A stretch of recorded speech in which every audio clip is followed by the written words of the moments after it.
Pertanyaan pertama, kapan Ki dirikan ini bisnis dan apa yang dorong Ki untuk mulai bisnis ini? Kurang lebih 10 tahun yang lalu saya dirikan ini ya.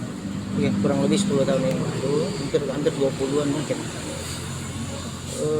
Faktor utamanya yang pertama karena lapangan pekerjaan memang yang terbatas pada saat itu. Saya kan dari alma mater kalian juga, saya dari UNM juga.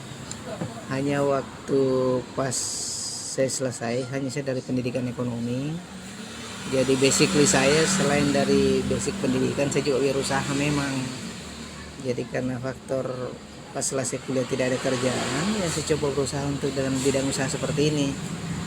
Jadi kalau ditanya kapan mulainya, ya kurang lebih 20 tahun yang lalu mungkin, pada saat selesai kuliah. Iya, itu ya.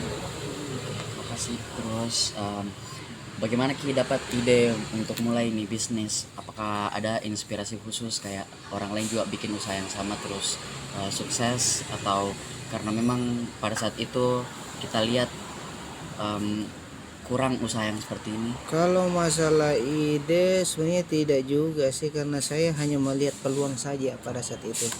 Saya melihat peluang, ada yang bisa saya manfaatkan dengan modal yang lumayan, tidak terlalu membutuhkan banyak biaya dan bisa langsung berusaha. Saya mulailah dengan usaha yang kecil. Karena awalnya sebenarnya saya dari kecil betul-betul murni dari usaha pengetikan sampai dengan mulai dari usaha fotokopi sampai sekarang sudah ada yang bisa dilakukan. Terus langkah-langkah awal apa saja yang kita lakukan untuk mulai ini bisnis kayak? Kalau yang pertama sebenarnya sih ya sesuai yang biasa, mulai dari awalnya, mulai dari direncanakan, kemudian setelah merencanakan melihat peluang apa yang bisa kita lakukan, kemudian ditunjang dengan tambahan modal sedikit, ya sudah bisa dimulai dengan itu sih. Kalau boleh tahu modal awalnya itu dapat dari mana? Kalau modal awal saya memang dari awal ada modal tambahan sedikit, kemudian ada pembiayaan sedikit yang tambahkan. Modal pembiayaan, dari pembiayaan. Apakah waktu saya kurang tahu, bukan dari perbankan atau dari koperasi juga saya lupa. Kurang lebih kan dari pembiayaan. Terus strategi apa yang kita lakukan untuk kembangkan ini bisnis, kayak bagaimana Ki kembangkan jasa produk atau jasa yang ditawarkan, bagaimana Ki menarik pelanggan, bagaimana Ki apakah gunakan Ki juga sosial media untuk? Karena ini perusahaan bergerak di bidang jasa, lebih banyak memberikan pelayanan jasa, otomatis ya yang paling pertama itu adalah pelayanan yang paling utama. Kita harus memberikan pelayanan yang terbaik kepada orang, bagaimana supaya pembeli merasa nyaman, enak datang, supaya cepat kembali lagi ke sini. Itu sebenarnya kita tidak perlu neko-neko, yang jelasnya hanya pemberian pelayanan prima saja sama pembeli. Karena kita tidak perlu konsep bagaimana, karena apa yang ditawarkan sama orang dengan apa yang kita tawarkan kurang lebih sama, produknya sama, kualitasnya tidak akan jauh beda juga. Jadi yang paling utama adalah ya pelayanan yang maksimal saja, kita usahakan pelayanan yang baik supaya orang merasa tetap tertarik besok lusa. Artinya kita tidak putus hanya sebatas beli, putus selesai pergi, tidak, kita tetap jalin kerjasama supaya mereka dengan tenang hati ketika mereka ingin membeli sesuatu, pikirannya oh ada di sana, lengkap di sana, kita bisa kenyaman ke sana, apapun yang kita inginkan ada di sana, jadi enak. Orang pasti pemikirannya itu. Contoh kecil saya misalnya kayak di Agung, kenapa cenderung orang pemikirannya lari ke sana? Karena selain karena fasilitasnya, barang-barangnya, tapi kan orang berpikir karena apa yang dia mau semuanya sudah ada di sana. Dia tanamkan pikirannya orang, bagaimana supaya image-nya orang yang mau ke belanja sesuatu, apakah yang bersatu dengan ATK, pasti pemikirannya di Agung karena di sana lengkap nih, ada nih semua. Itu nih yang biasa orang yang selain.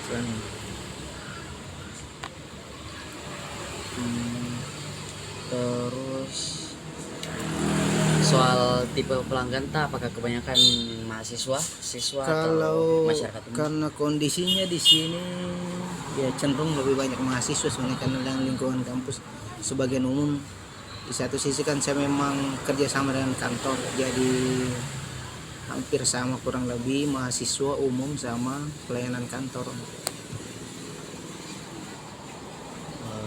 Selanjutnya punya Kika rencana di masa depan untuk expand ini usaha tak untuk perbesar? Jika iya, bagaimana Ki rencanakan itu, bagaimana Ki wujudkan rencana itu? Apakah mungkin perluas dengan bikin cabang lagi, atau strategi apa yang dilakukan? Semua orang pasti maunya besar, orang pasti maunya banyak usaha. Hanya pertimbangan kemudian apakah dengan banyak usaha begitu akan kemudian menambah. Karena kan tujuan kita pasti kalau mau tambah usaha otomatis kita bertambah juga omsetnya, banyak juga pendapatannya. Di satu sisi sebenarnya saya mau sekali kalau banyak, hanya persoalannya kita terkendala persoalan sumber daya manusianya. Saya kan sendiri yang kelola, saya yang hampir semuanya saya yang kontrol. Jadi kalau buka usaha mau, hanya untuk saat ini belum sempat kepikiran karena masih banyak pekerjaan yang lain untuk saat ini, belum bisa untuk saat ini. Terus apa saja tantangan terbesar tak dalam selama ini dalam menjalankan bisnis ini? Kalau kondisi sekarang karena memang hampir kita bersentuhan dengan mahasiswa, saya lihat memang usaha yang berkaitan dengan cetak mencetak ini, fotokopi dan sebagainya sudah mulai turun karena kondisinya saya perhatikan terutama mahasiswa banyak tugas-tugasnya yang dikumpul secara online. Ya toh, banyak tugas-tugas yang dikumpul secara online, itu pasti berdampak, banyak sedikitnya pasti berdampak sama usaha yang berkaitan dengan ini. Tapi kalau karena kita di sini bukan hanya kondisinya mahasiswa saja yang kita layani, ada juga umum, ada juga kantor juga kita layani. Jadi ya pasti kalau dikatakan berpengaruh pasti ada pengaruhnya kalau kondisi. Yang jelasnya kalau untuk sisi itu pemasaran yang kaitannya dengan pelayanan terhadap mahasiswa memang agak kurang di kondisi yang sekarang itu. Kalau umum aman, kantor juga aman tuh. Menurut tak apa yang paling penting dalam membangun sebuah bisnis yang sukses? Sebuah usaha yang sukses sebenarnya yang paling utama harus komitmen dulu. Pertama-tama rencanakan segala sesuatunya dengan matang, jangan hanya melakukan sesuatu atas dasar coba-coba. Ada kan orang berusaha, saya lihat orang berhasil, kemudian lihat orang berkembang, dia juga mau coba. Tidak seperti itu pemahamannya. Amati dulu, rencanakan dulu baik-baik, lihat dulu keadaannya, kondisi perekonomiannya bagaimana, lihat dulu situasi tempat di mana Anda berada, lihat keadaan apa yang bisa menunjang kegiatan itu. Kalau hanya sekedar mencoba jangan, karena kalau berusaha, kalau setengah-setengah berusaha hanya sekedar mengandalkan coba-coba saja, jangan. Lakukan sesuatu, lakukan perencanaan, pengorganisasian, planning dan sebagainya, lakukan semuanya itu baru bisa memulai sesuatu. Jangan hanya sekedar itu saja.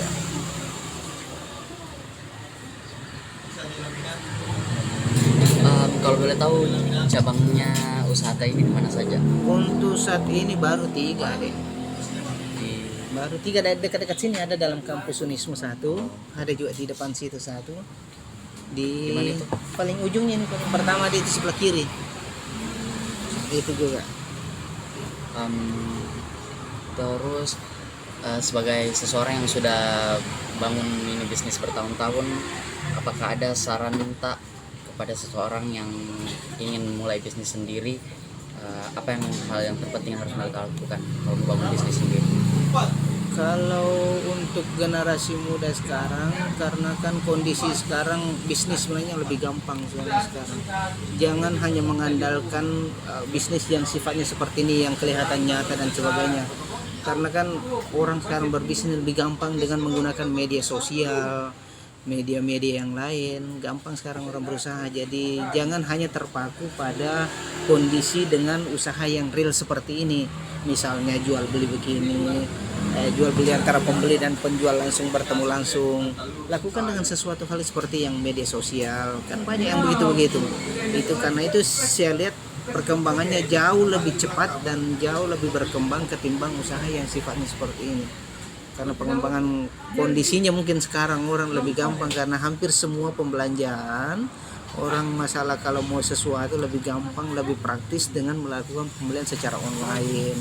Itu yang sebagai generasi muda sebenarnya itu yang paling utama, yang gampang, yang paling selain karena terbatas modal, lebih gampang modalnya karena kita hanya bisa mengandalkan dari reseller, orang bisa langsung ambil bahan atau barangnya dari situ. Jadi meskipun tidak banyak modal, cukup dengan media sosial, cukup dengan wadah itu sudah bisa memenuhi kebutuhan-kebutuhan yang seperti itu sebenarnya. Sempat juga tadi disinggung sedikit tentang teknologi, di mana sekarang banyak siswa-siswa yang sudah mulai kumpul tugasnya secara online. Nah, tentang teknologi sendiri, bagaimana perannya teknologi di bisnis tak? Apakah kita pandang teknologi sebagai peluang atau sebagai tantangan? Di satu sisi sebenarnya peluangnya luar biasa, sangat berpeluang karena hampir semua sisi bisnis memerlukan teknologi. Semuanya membutuhkan dukungan. Persoalan tantangannya, semua usaha pasti ada tantangannya. Kondisinya sekarang karena kita bersentuhan langsung, karena kita bergerak di bidang jasa, jadi tantangannya yaitu harus memberikan pelayanan terbaik. Kapan tidak sesuai dengan ekspektasinya orang pasti berpikir jam dia ke sana karena tidak baik, misalnya pelayanannya tidak baik, baru kita datang tidak melayani baik-baik, baunya begini gitu.